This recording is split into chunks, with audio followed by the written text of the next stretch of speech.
Well, howdy, folks. This one's gonna be a slobber knocker.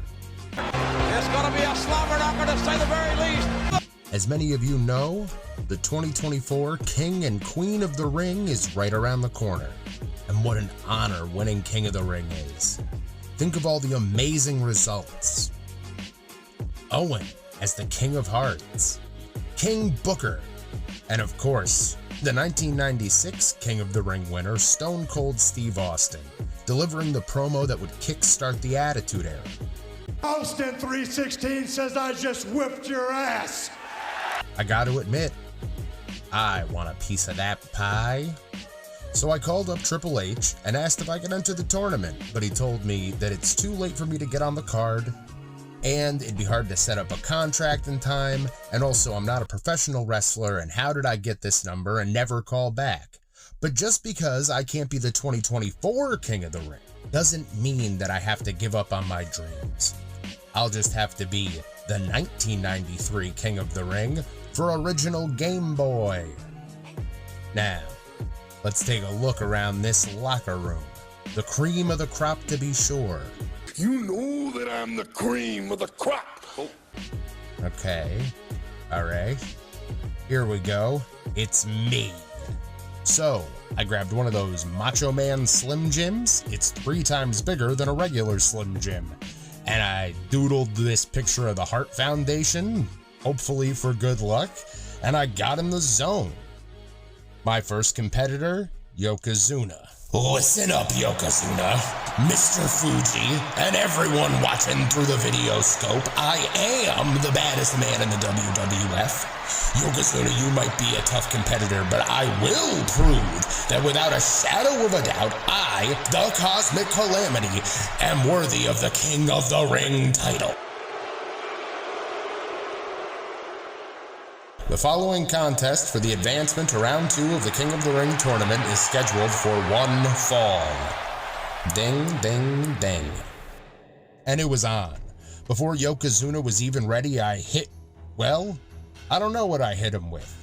My brain said suplex, but I didn't fall down with Yokozuna. We can't really see the arms, so I don't know if this is like an armbar throw. I looked up the moves list, it just says throw, and there's a different combo for suplex. So I don't know. I'm sure I'm just being dumb, so let me know in the comments that obviously it's a standing reverse armbar DDT or whatever, because I'm a giant poser, ha ha ha. Anyway, I give Yokozuna a throw and then hit him with a sweet drop kick.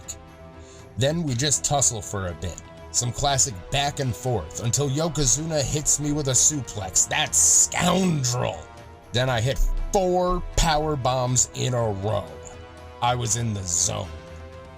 After several minutes of back and forth, I hit Yokozuna with another nameless throw, and after a few elbow drops, it was over. Here is your winner, Cosmic. So now I needed to prepare. Yokozuna was a fair start, but next up came the bad guy himself, Razor Ramon. But I ain't scared of Razor. I'll take that toothpick and shove it where the sun don't shine.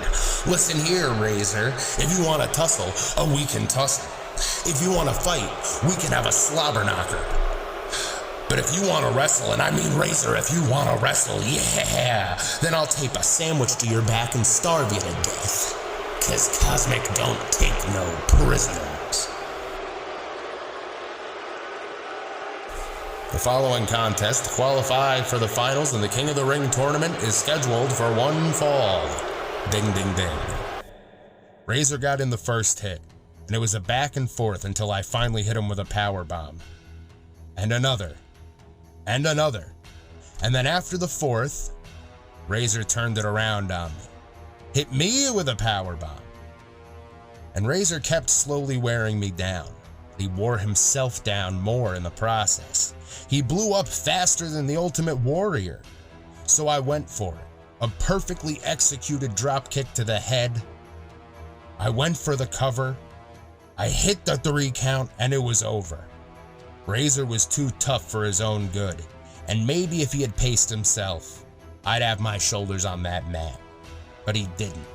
I won, and I was on my way to the final match. I hadn't seen the other matches. I had no clue who was coming, but my worst fears were realized. My final competitor was Hulk Hogan. Would he pull the classic Hulkster shenanigans? Maybe he'd have Vince talk to the ref, and I'd get an intentional slow count, or they'd give Hogan an intentional fast count. When it comes to Hogan, you don't just have to defeat the man. You had to be lucky enough for his ego to let you win.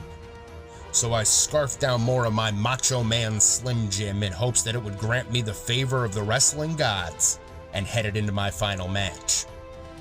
Well, if it isn't the Hulkster, you low-down dirty dog, and the kids, they mistook you for a hero. Well, the kids have grown up, Hogan, and they see you for what you really are. You're not the Hulkster, you're the trickster, the swindler, the no-good crookster. And when I get you in that ring, not only will the Cosmic Calamity prove that he is the king of the ring, but I will show the world that you don't have the testicular fortitude to even be in the ring. So I'll see you soon, crookster. The following contest for WWF King of the Ring is scheduled for one fall. Ding, ding, ding. And it was a blur. We both fought hard. You can't see it from the pixels, but we were bleeding more than a Terry Funk John Moxley fanfiction written by the weirdest dude you know. The finish was coming. I prepared for my drop kick. Would he stiff me? Would he turn it into a shoot match? Would all the faces run out and defend Hogan? Could I become the king of the ring? 1, 2, 3.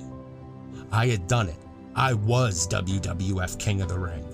But something wasn't right. I even texted my wife. That's how serious I was taking this. So I grabbed the mic. I am your king of the ring, the hottest new thing. So let's hear the crowd sing that my first degree is that every yellow belly coward in the WWF come out here and face me. I am unstoppable, undeniable, and most importantly, undefeatable. I know. Bold move. But it was right underway. The first man was in the ring before I had put down the microphone.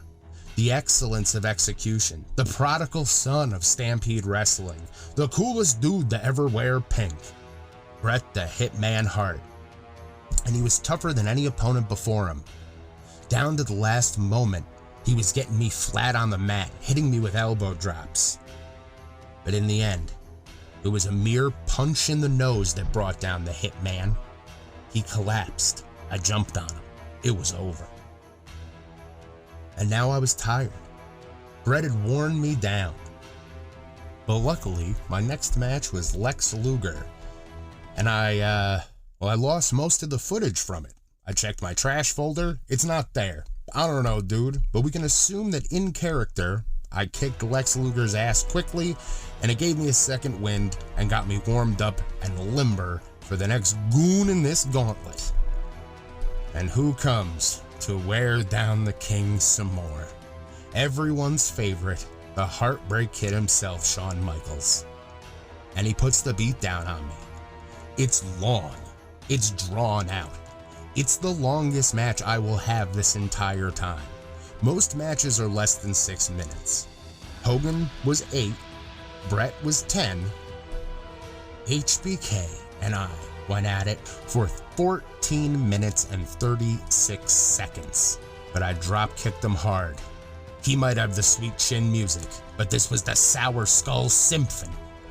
I got a 3 count and waited for my next challenger. And it was Mr. Perfect, Curt Hennig. It was a terrible match. Only 2 minutes long.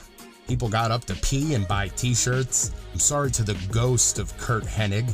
If you're watching this on Ghost YouTube, I have nothing against you, sir. This Game Boy game just made you the weakest dude in the locker room. Also, please subscribe, Mr. Ghost Hennig, if you enjoyed this. Now finally, there was only one man left in the locker room.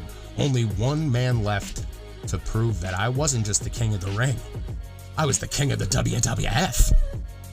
I went to go prepare by finishing my Macho Man Slim Jim, but it was gone. It had been taken by my final opponent.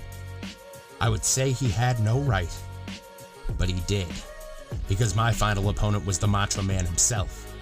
I didn't even plan this to make like a joke. I got the Slim Jim because I was hungry and it was on brand. And when I finished King of the Ring, I switched over to tournament mode to face everyone back to back. I actually ended up having to fight Yokozuna, Razor Ramon, and Hulk Hogan again while doing this. They were all scattered throughout. The stars had aligned, my biggest inspiration to become my biggest obstacle. So I got my wits about me, and I started the match. And what happened? Macho Man Randy Savage put me over. He wasn't my obstacle at all. He was my friend.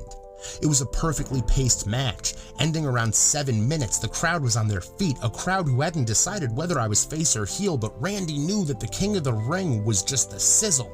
This was the stake, the true main event. This was my moment, if only a moment, to be the face of the WWF. I hit Randy with a suplex. Then I go for the ropes and I hit him with the move that got me this far, a drop kick. My boots connect with Macho Man and he falls. I go for the cover, and as the ref is counting, Randy whispers in my ears, "We got him in the palm of our hand, kid." And before I even hear the three, the crowd is screaming, "King Cosmic," they chant. It was over.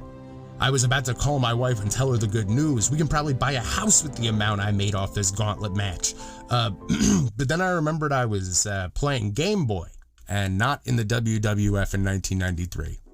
Also, you might be wondering why I didn't play the NES version of this game. I like Game Boy a lot. Bye.